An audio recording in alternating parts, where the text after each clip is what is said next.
No, ese tipo de cristianismo no sirve. Ese es el tipo de cristianismo que Pablo está atacando en esta carta. No lo olviden. Pero mis hermanos, lo que el mundo allá afuera necesita no son protestas. El mundo necesita ver a una iglesia que muestra a través de una vida transformada el poder del evangelio. El mundo necesita ver allá afuera una iglesia que no coquetea con esas cosas.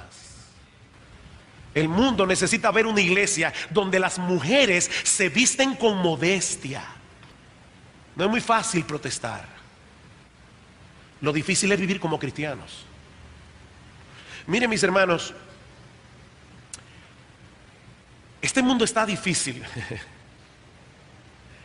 Y los que van a hacer la diferencia en un mundo como el nuestro no son cristianos tibios que vienen los domingos a la iglesia a calentar un asiento. No, ese tipo de cristianismo no sirve. Ese es el tipo de cristianismo que Pablo está atacando en esta carta. No lo olviden. Ese es el tipo de cristianismo que Pablo está evidenciando aquí. Ese tipo de cristiano que vive enarbolando la bandera de sus derechos, la bandera de su libertad, pero no están dispuestos a ejercer el dominio propio, a poner un límite a sus apetitos, a sus inclinaciones, por amor a Dios, por amor a la iglesia, por amor al mundo y por amor a su alma. Ese tipo de cristianismo no hará la diferencia. Ese fue nuestro mensaje en parte en el retiro de jóvenes que tuvimos la semana pasada. Dice el Señor Jesucristo en Mateo capítulo 7 versículo 37: en el último y gran día de la fiesta, Jesús se puso en pie y alzó la voz diciendo: si alguno tiene sed, venga a mí y beba. El que cree en mí, como dice la Escritura, de su interior correrán ríos de agua viva. Y en Juan capítulo 10 versículo 10 dice el Señor: yo he venido para que tengan vida y para que la tengan en abundancia. Y esa palabra significa extravagante, una vida que es mejor de lo que yo esperaba. La pregunta es, mi amado hermano, ¿es ese tipo de cristianismo el que tú estás viviendo? ¿Estás reflejando esa vida abundante? Porque es ese ejército de cristianos el que va a ser sal de la tierra y luz del mundo. Cuidado con la fornicación, cuidado con tentar al Señor. Versículo 9: ni tentemos al Señor, como también algunos de ellos le tentaron y perecieron por las serpientes. ¿Cuántas veces el pueblo de Israel en el desierto probó la paciencia del Señor? ¿Ustedes han visto esos muchachos que prueban a sus padres? Esos muchachos que tratan de ver hasta dónde, qué tan lejos pueden llegar en la desobediencia sin ser disciplinados. Hay cristianos que son así. Ellos comienzan a acercarse al mundo, nada pasa. Se acercan al mundo, nada pasa. Y se sienten confiados y comienzan a tentar la paciencia de Dios. Y Pablo le está diciendo a los corintios: no malinterpreten la paciencia de Dios, porque estos judíos en el desierto malinterpretaron la paciencia de Dios y miles fueron muertos. Miren, mis hermanos, la paciencia de Dios tiene un límite. El problema es que nosotros no sabemos dónde está ese límite. La paciencia de Dios tiene un límite, nosotros no sabemos dónde está. Cuando es un cristiano el que pasa ese límite, entonces recibe la disciplina de Dios. Dice en Hebreos capítulo 12 versículo 6: Dios al que ama disciplina. Y ahora escuchen esta palabra: y azota a todo aquel que recibe por hijo. Azota. Hay padres que son muy débiles con sus hijos, y cuando tienen que disciplinarlos, toman un pañal de tela y le dicen: eso no se hace. No, eso no es azotar a un hijo. Dios no disciplina con pañales. Dios disciplina con lo que es necesario para que participemos de su santidad. Y Pablo más adelante va a decir a estos hermanos en Corinto que ya algunos de ellos habían sido disciplinados. En 1 Corintios capítulo 11, versículo 30, hablando de cómo algunos corintios participaban de la cena del Señor en una manera inapropiada, dice: por lo cual hay muchos enfermos y debilitados entre vosotros, y muchos duermen. Dios le quitó la vida a Ananías y Zafira. Traspasaron ese límite. ¿Quiere decir eso que toda persona que se enferma es por un castigo de Dios? No, de ninguna manera. En Filipenses capítulo 2, Pablo dice de Epafrodito que enfermó por la obra de Dios. Y dice que estuvo casi expuesto a la muerte. Y al mismo Timoteo tiene que decirle: Timoteo, usa un poco de vino por causa de tu estómago y de tus frecuentes enfermedades. No, no toda persona que se enferme es por un castigo de Dios. Pero mis amados hermanos, esa realidad no elimina la enseñanza bíblica de que Dios muchas veces enferma como disciplina. ¿Y qué pasa cuando es un incrédulo el que traspasa ese límite? Bueno, te voy a responder con Hebreos capítulo 10, versículo 31. Horrenda cosa es caer en las manos del Dios vivo. Hay personas que escuchan el Evangelio, saben que la Biblia es la palabra de Dios, saben que es la verdad, pero están probando la paciencia de Dios. Hasta un día. Hay un día en que una persona sin saberlo cruza una raya, y horrenda cosa es caer en las manos del Dios vivo. Por último, Pablo dice: cuidado con la murmuración. Cuidado con la murmuración. Versículo 10: ni murmuréis, como algunos de ellos murmuraron y perecieron por el destructor. Después de la rebelión de Coré, Datán y Abiram, y aparentemente Pablo está haciendo referencia a esa escena, dice que al día siguiente, Números 16, toda la congregación de los hijos de Israel murmuró contra Moisés y Aarón, diciendo: vosotros habéis dado muerte al pueblo de Jehová.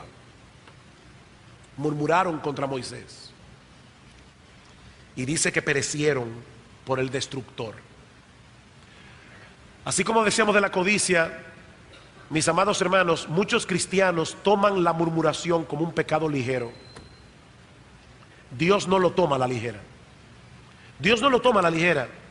Porque Dios sabe que la codicia es altamente nociva, la murmuración, perdón, es altamente venenosa y profundamente ofensiva a Dios.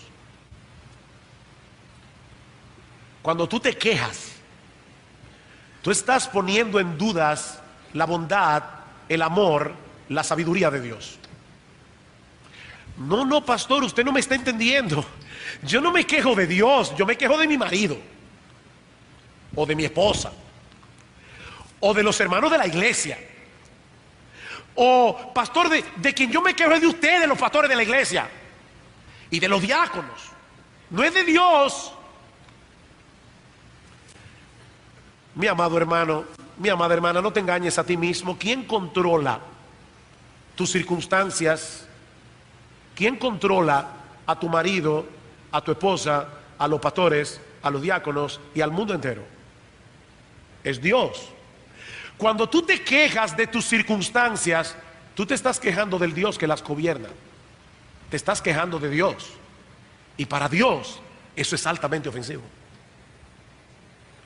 Era Dios que había puesto a Moisés y Aarón como líderes en el pueblo.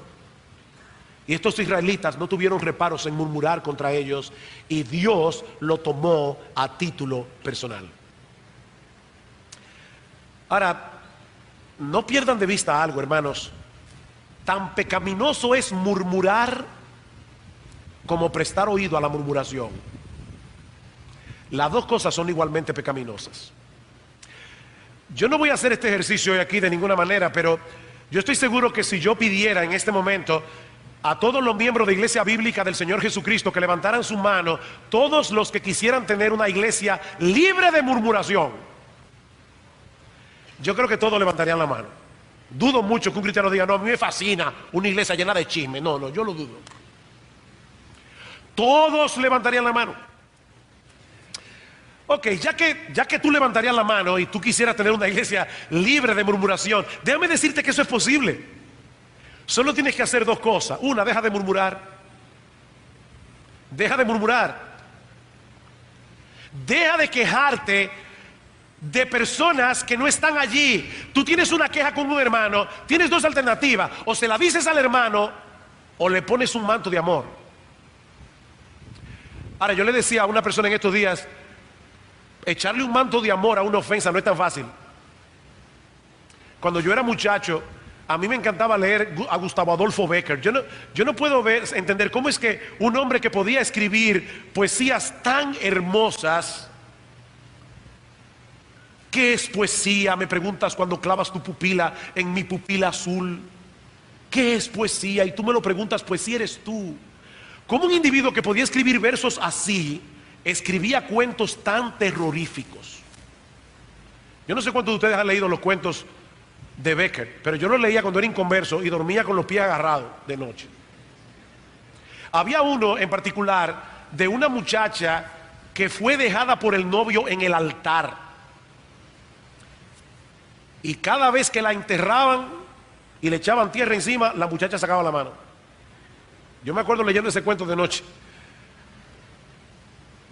¿Sabes una cosa? Las ofensas, cuando tú las entierras, tratan de sacar la mano.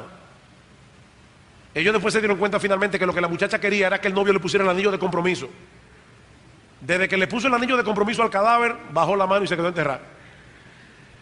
Cuando tú dices, yo voy a tirarle un manto de amor, tú tienes que saber que tú estás entrando en una batalla en tu corazón, porque el diablo tratará por todos los medios posibles de traer a tu memoria esa ofensa una y otra vez, y tú vas a tener que decirte a ti mismo una y otra vez: yo le eché un manto de amor. Lo que ese cristiano me hizo, lo que ese hermano de la iglesia me hizo, esa ofensa ya fue pagada por Cristo en la cruz del Calvario. Entiérralo. Ahora, si tú no estás dispuesto a enterrarlo, entonces ve responsablemente a la persona que te ofendió y habla con ella y solo con ella, a menos que después tú necesites un testigo para cumplir Mateo 18. ¿Quieres una iglesia libre de murmuración? Deja de murmurar.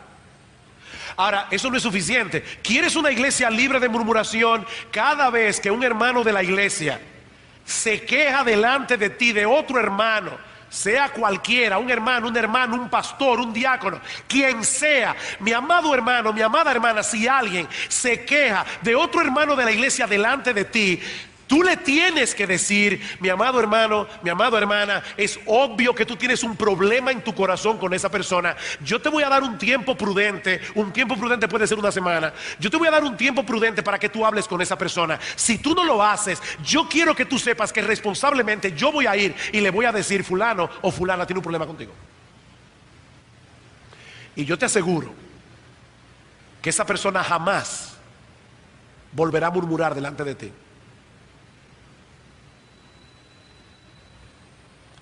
Cuidado con la murmuración. Ese es un pecado altamente divisivo. Es un pecado altamente ofensivo a los ojos de Dios. Dice la Biblia que hay 6 cosas que odia el Señor, y una de ellas es el que siembra discordia entre hermanos. Dios abomina eso. A Dios le repugna la murmuración. He aquí 5 advertencias. Cuidado con la codicia, cuidado con la idolatría, cuidado con la fornicación, cuidado con tentar al Señor, cuidado con la murmuración.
Lassati mi scendi mele tu, un sole che scuria trairà.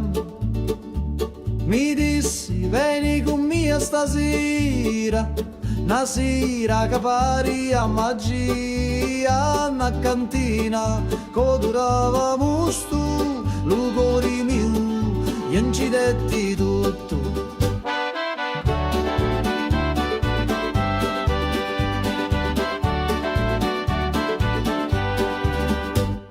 Gira chiagnina lenta e sorda, e giro frasso che canta ancora, che non è vino rosso come fuoco, ambivio frasso, scordavo loco, manichini, dove speranza, da sta terra tutto danza.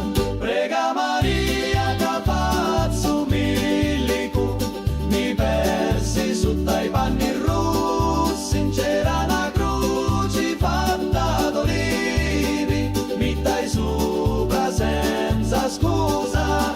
Prega Maria, non saccio più, se era morio era tabù.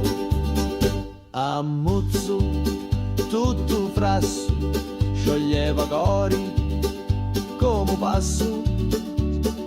Tu c'era notte in vento, con una luna appesa senza pentimento. Una voce mi chiamava tu funno, scendi ancora un perdi sto mondo. Da cantina il tempo si ferma, ogni goccia è storia eterna. Cutti a me lato, cutti a me cori, sti cacciato non mori. Scuro fora, ma luci dintra, a voci do, sempre mi senta. Prega Maria che faccio milico, mi persi sotto i panni rossi, c'era una croce fatta d'olivi, mi dai sopra senza scusa. Prega Maria, non saccio più, se era morio era tabù. Lassati mi scegno mele tu, ogni volta, ogni giornata, a ti torno in ta cantina, con vino speranza e una picca rovina.